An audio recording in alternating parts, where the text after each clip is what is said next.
Welcome everyone as we cover the series final of the Spec MX-5 Open we held at Daytona International Speedway on the moto circuit. Weather was the coolest we've had all series with a 86-degree temperature, and atmosphere pressure was a little bit lower this time as well with only 45 degrees. Skies were again partly cloudy, and the strength of field for the race was 2380, and our top qualifier was again Eero Nomm, this time running a 2-minute .925. So very quick around this course, a lot more traction than the drivers have had all series. So Team Bushwick Racing's got their top two drivers in the points sitting on front row, but we do have one new driver, Brian Cartier.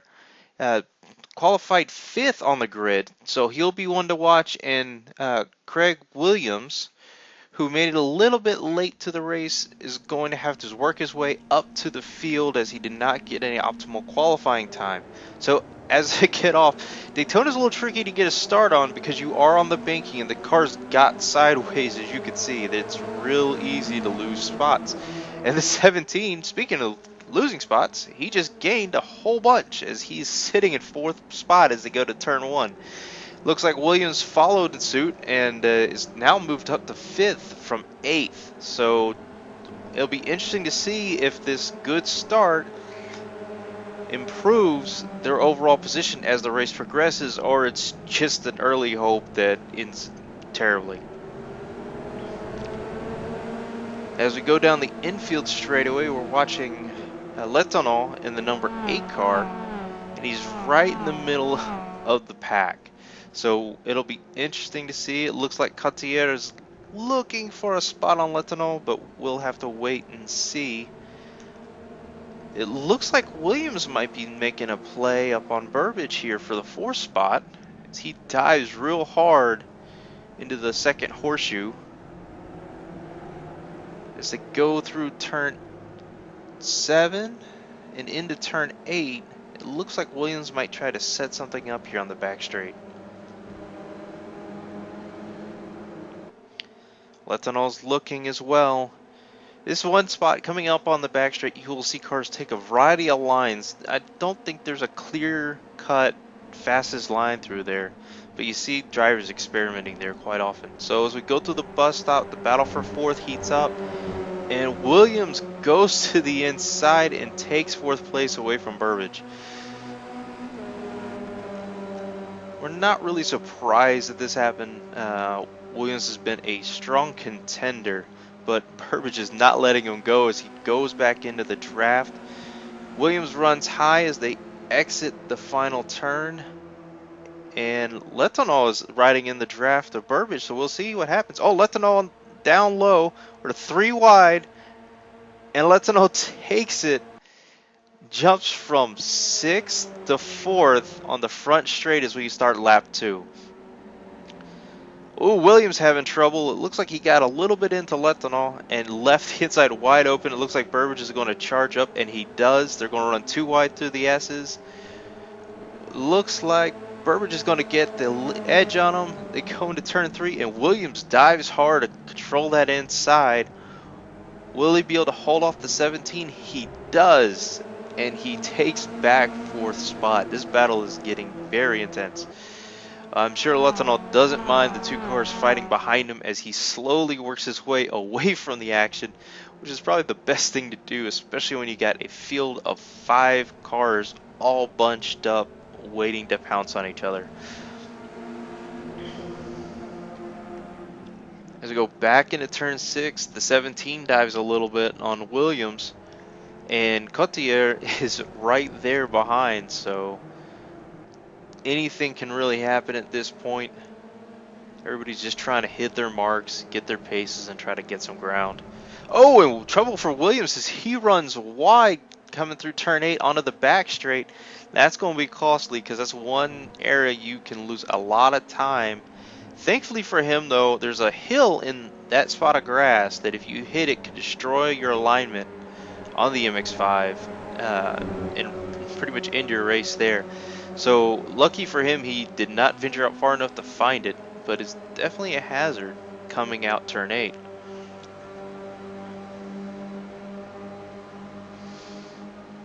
Now the banking is, as you've already seen, a big area where you can take advantage of the draft and using a drafting strategy.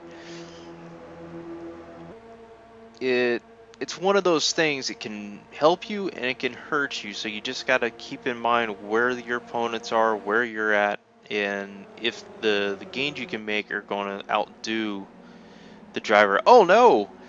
Williams again almost takes the bumper off of the 8 and runs again wide as the 17 falls underneath again. That's got to be frustrating for Williams, missing that turn up twice and giving up the same position to the same car. Cartier is looking at turn 3 to take 5th, but not quite in a position to pull it off. Looks like the 17 still up front.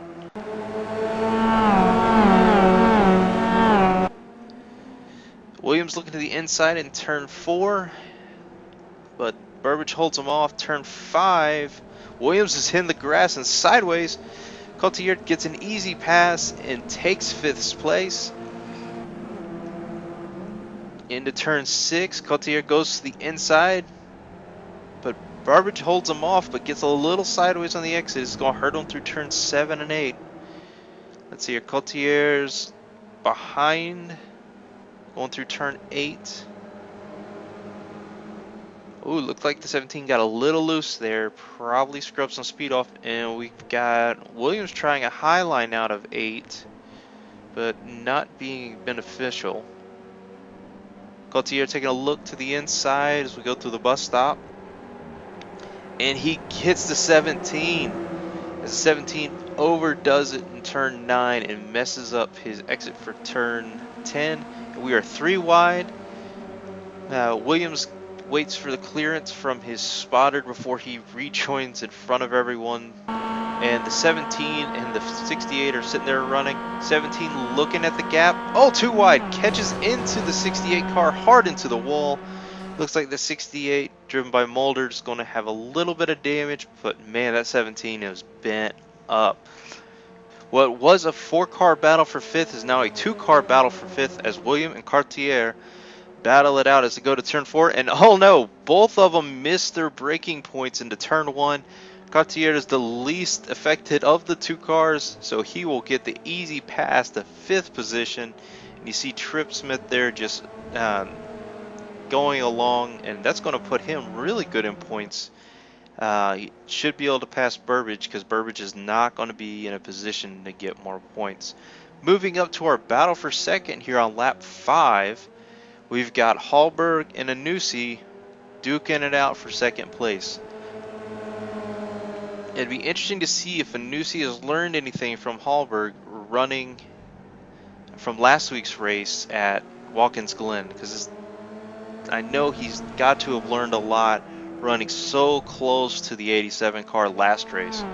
So it'd be interesting to see how he applies pressure as this race progresses. As we go through 4 and 5, very similar lines between these cars. And one thing we found is the faster the drivers are, the less different the lines are. Speaking of lines, our race leader, Eero Nomm, has left the building. He is way ahead of the rest of the field as he continues to pull away from his teammate. This pace will just continue to keep up, and the gap will just widen to an incredible length by the end of the race. Eero missed last week, which is unfortunate because he did have such a strong points run in the beginning, but missing that 2nd race really hurt his chances of a series victory, but he can still put on a good show today. Things heat back up at lap 7 as the battle for 4th becomes a 3-car battle, as Letourneau doesn't know which way to go, whether to block Cartier or Williams, so it's going to be interesting. And Williams is definitely not giving any ground or space for Cartier. As they go into turn 3, Williams is on the inside, Cartier is the outside, and Williams takes 5th place.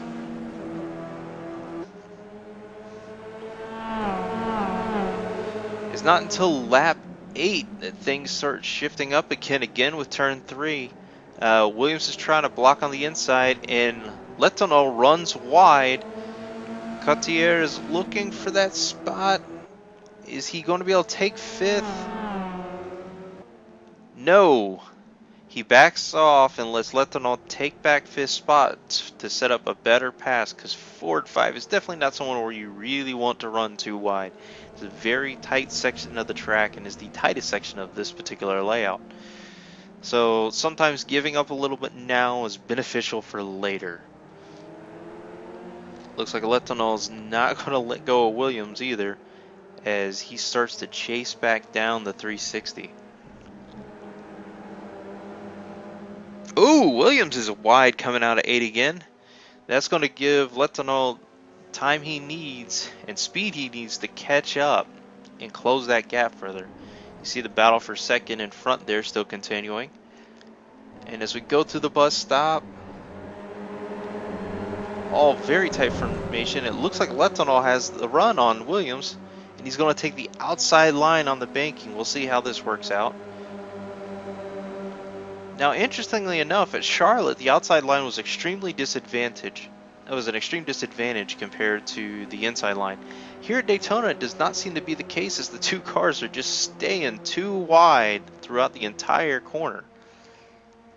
Down the front straight, Letourneau looks like he's got a little bit of a lead. Cartier's trying to figure out which draft is better to be in. I don't know how this is going to work out when they get to turn 1 as we start lap 9. And Cartier goes to the outside, killing all the cones. Williams goes to the inside, and Letourneau takes a late apex and gets the inside, takes back 4th place. Wow, that was a lot going on in one corner. All the cars hard on the brakes, trying to close the gap. And Letourneau going wide, coming out of turn 3, but he doesn't lose it. That was a little rough. As we get towards the end of lap 9, Cartier gets in the draft of Williams, looking left, looking right.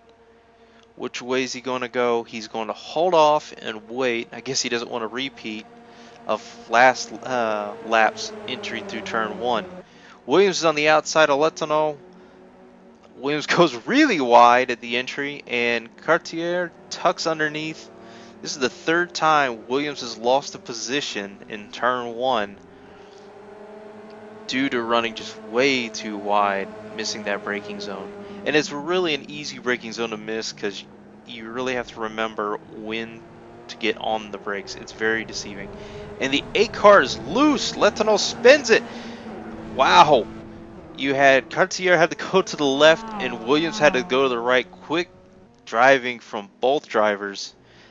That was an extremely close call, so just fantastic job at avoiding it. That could have been a 3-car pileup. Very exciting. Meanwhile, up at the battle is for second on lap 11. Iannucci starts to reel back in Hallberg. Hallberg runs a little wide, but not so much Iannucci can't do anything about it.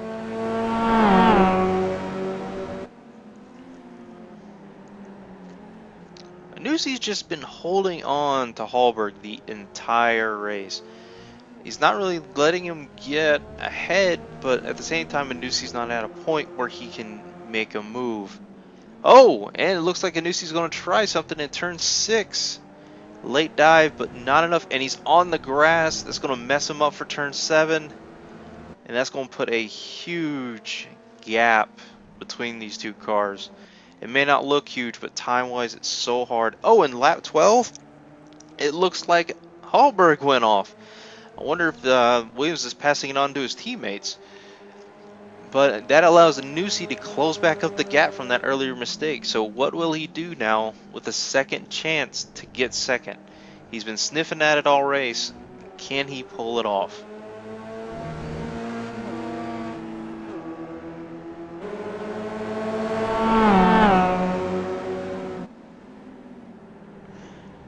Iannucci going through 4, a little slow to set up for 5. And does he have a run? No, he doesn't. As they come up to turn 6, like Iannucci's going to try the late break again. Closes the gap, turns it in hard, but again on the grass. That's going to mess him up in turn 7. Not as bad as it did the previous lap, but you can see Hallberg just sit there and starting to pull away as we head onto the back straight.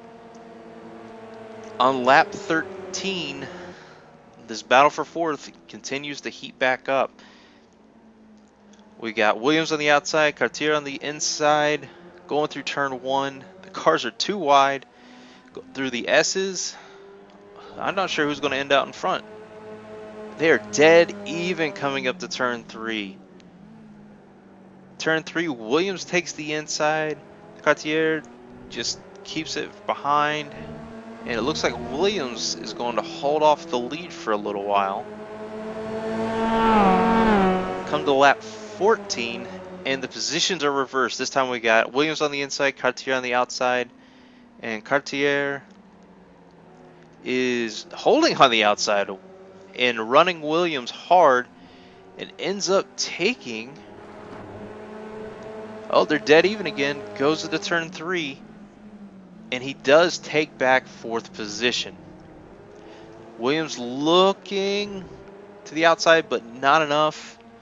And on the last lap, Willams makes one last play to take back 4th spot. As they go through turn 1, will Cartier be able to take it back, or will Willams run away with it? And Cartier goes an inside-out line through turn 1. Willams runs a little wide. Shuts the door on Willams as they go through the S's. And into turn 3. Willams will dive. No, he will not. Willams looking to the inside on turn 3, but not able. Oh, and on the grass, sideways. That's going to hurt, and too much of a gap to close before the end of the race. So your race winner is the number 78, driven by Eero Nomm. Real great showing for Team Bushfink Racing. And finishing second is Johan Hallberg. He's done a fantastic performance all series. And Giuseppe Iannucci will be taking 3rd. Newcomer Brian Cartier will be taking 4th.